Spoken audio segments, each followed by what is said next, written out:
What is up guys, for today's video nga wala tayong gaanong content ngayon for today's vlog. Tanghali na naman nga pala tayo nagising dito. Pabuti na lang tinimplahan tayo ng kape dito ni Papa. Napakabait talaga ng tatay ko na yan guys.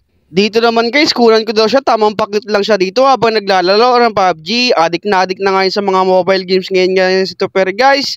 Uuwi na nga lang pala yan mamaya guys at hindi na yan makakapag-wifi sa atin dito sa bahay. Tamang ligo nga dito si Raymar guys, kaibigan nga pala natin yan, yan nga pala yung boyfriend ni Ate Ira. Sa mga hindi po nakakaalam dyan, na-influensaan po natin si Raymar na mag-vlog na rin, nagko-content na nga rin pala yan ng Mobile Legends guys, katulad ko din.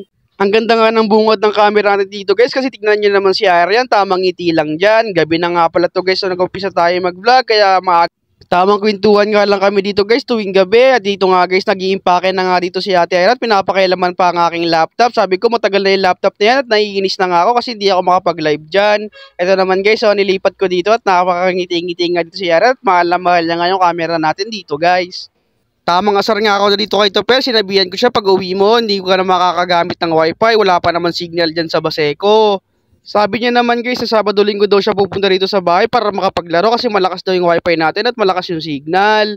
Kasama rin pala natin yan naglalaro ng Mobile Legends si Tupper guys at nabubuhat natin yan kasi napakahinang nila lang talaga yan ni Tupper guys. Eto nga guys, so buti na lang talaga walang topak dito si Arian guys kasi pag hindi yan hawak ng nanay niya talagang umiiyak yan. Buti na lang talaga, sanay na siya sa lola niya dito guys. Tamang timpla nga lang ako ng sausawan natin dito guys kasi kakain na ako at ang ulam natin dito ay flying fish. Yung lumilipad-lipad pa sa dagat guys. Ano bang tawag sa inyo ng isda na yan guys? Paki-comment below naman dito guys. Buti na lang talaga at crispy dito yung pagkakaluto nila ng isda. Dumaan pa nga si Tupper dyan guys tapos na siya kumain. Dati nga guys, ng bata ako, nakakwento sa akin ni Papa yung flying fish kapag pupunta kami ng bangka or di kaya ng barko. Dati kasi mangingisda tatay ko guys sa Palawan. Akala ko nga nung bata ako guys, yung flying fish isang uri ng ibon guys eh. Yun nga pala guys, isda pala yun. Akala ko naman talaga ibon.